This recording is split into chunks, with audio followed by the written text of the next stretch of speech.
For over 2,000 years, sailors have reported hearing voices rise from open water, sounds with no source, shapes with no explanation. In 1493, Columbus logged one in the Caribbean. Centuries later, solo voyagers crossing the same oceans still describe the same thing. They all saw something in the water. The question isn't what. It's why the ocean keeps showing it to them.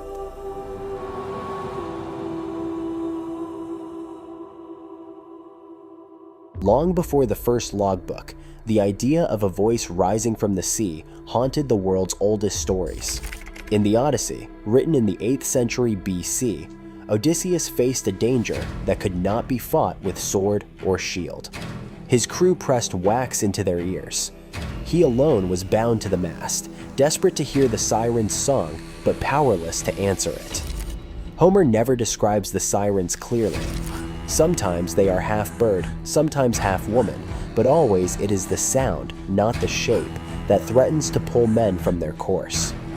Greek vases from the 5th century BC capture these figures perched on rocks, clutching lyres or flutes, their wings spread as if about to take flight or drag a sailor down. The warning is clear: the sea has a voice, and it is not always friendly. Centuries passed, maps filled in, but the ocean's mysteries stayed.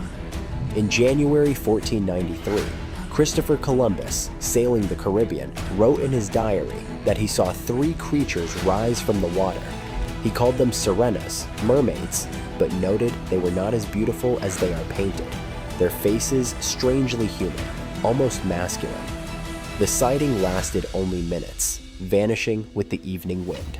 Columbus's words are matter of fact, even skeptical, but the entry lingers.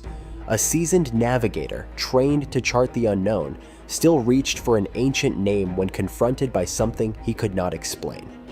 From Homer's wax and mast to Columbus's logbook, the pattern is set. Hearing, seeing, and naming what the sea offers, even when certainty slips away with the tide. By the late 1700s, the practice of keeping detailed ship logs had become routine across the world's navies and merchant fleets. These books, filled in by officers and crew, were meant to record weather, position, and anything unusual encountered at sea. Again and again, the logs reveal strange entries, sightings, and sounds that defy easy explanation, written in the same careful hand as latitude and wind speed. In June 1791, HMS Resolution, off the coast of Tasmania, recorded strange singing heard at 2 hours. The crew described a pale woman with kelp-woven hair standing on the swell, disappearing with the tide. The entry is brief, the language restrained, but the image lingers.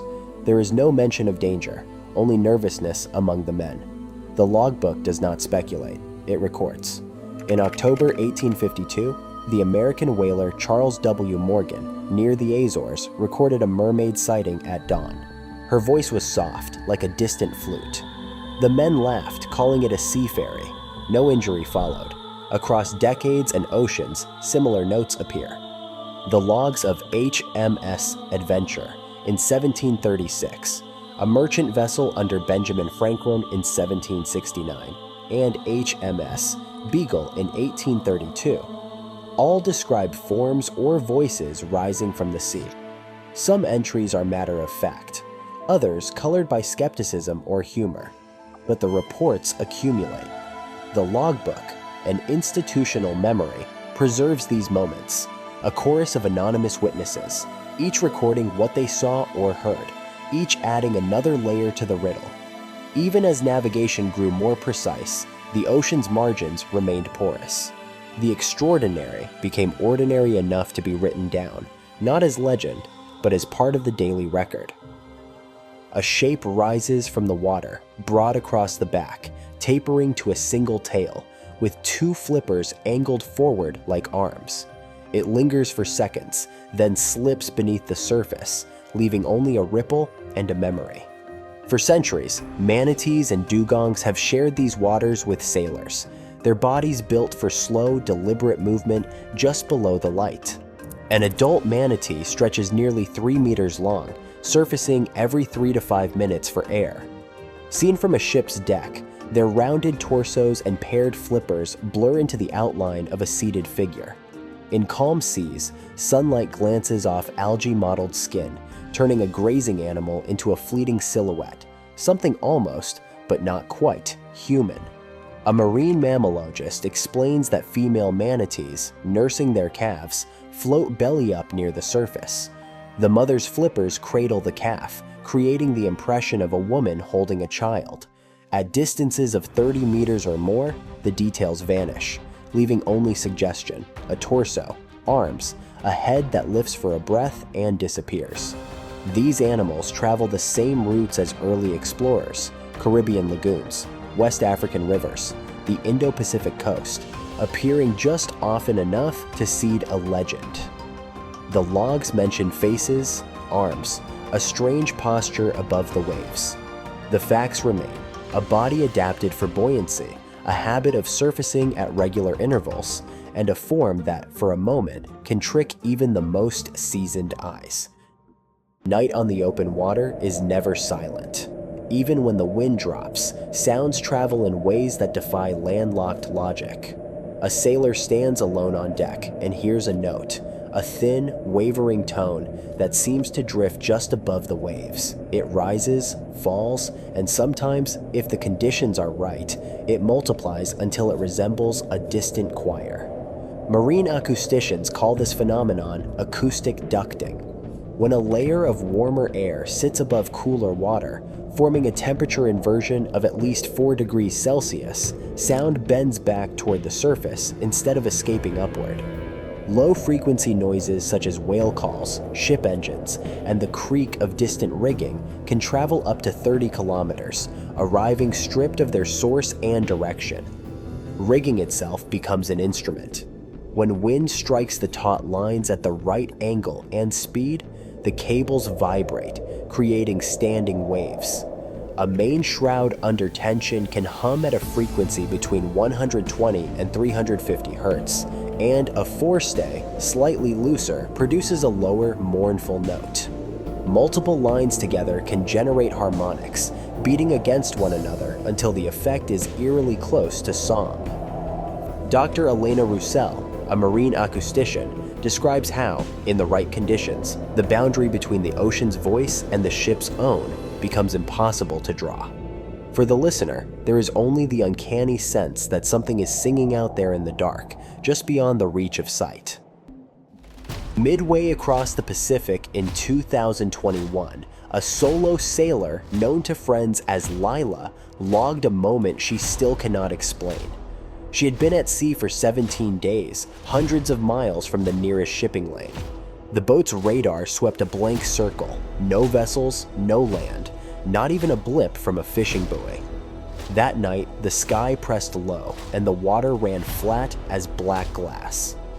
Lila wrote later that she woke to a sound, high, wavering, neither wind nor engine, threading through the hull as if the ocean itself were humming. She stepped barefoot onto the deck, searching for the source. The noise seemed to rise and fall with the swell, sometimes close, sometimes distant, never settling in one direction. She called out, half expecting an answer. Nothing but the soft slap of water and the creak of the rigging replied. Her instrument stayed silent. No sign of life on radar, no echo on the radio. For an hour she listened, caught between fear and a strange calm. In her logbook she wrote, "Felt like someone was singing under the boat. Not the wind, not me. Not sure what I want it to be. Alone in the dark with nothing but the sea and the sound, the old stories felt suddenly close." The mind at sea is a system under pressure, shaped by both the world outside and the chemistry within. Dr. Samuel Richter, a cognitive psychologist, studies how the brain interprets ambiguous cues when the familiar rules of land no longer apply. He points to pareidolia, the tendency to see faces or figures in random patterns. At sea, with nothing but water and sky, the threshold for these illusions drops. A shadow on the swell, A patch of foam or a fleeting glimmer can become a human form in the brain's search for meaning. Sleep deprivation compounds the effect. Laboratory studies show that after a single night without rest, up to 12% of people experience brief micro-hallucinations, shapes, voices, presences that vanish on a second glance. Dehydration, common on long passages, slows cognition and raises the risk of seeing or hearing things that aren't there. Isolation acts as an amplifier, stripping away routine and social feedback until the mind begins to fill the void with familiar stories. Even the horizon itself can play tricks. When a layer of cold air sits beneath warmer air, a temperature inversion of just 5 degrees Celsius, light bends, creating a fata morgana, a superior mirage that lifts distant objects, warps their shape, and sometimes stacks them into ghostly towers. The result is a world where the senses cannot always be trusted, and every strange sight or sound is a negotiation between body, mind, and the endless sea. Dr. Richter suggests that in these conditions, myth and perception merge. The ocean offers raw material, and the mind does the rest. Out on the open water, uncertainty is constant. Mirages become memory, and silence grows heavy. Even now, sailors report voices where logic says there are none. Maybe it is fatigue. Maybe it is the ocean's tricks. Or maybe, when you are truly alone, something out there still waits and listens.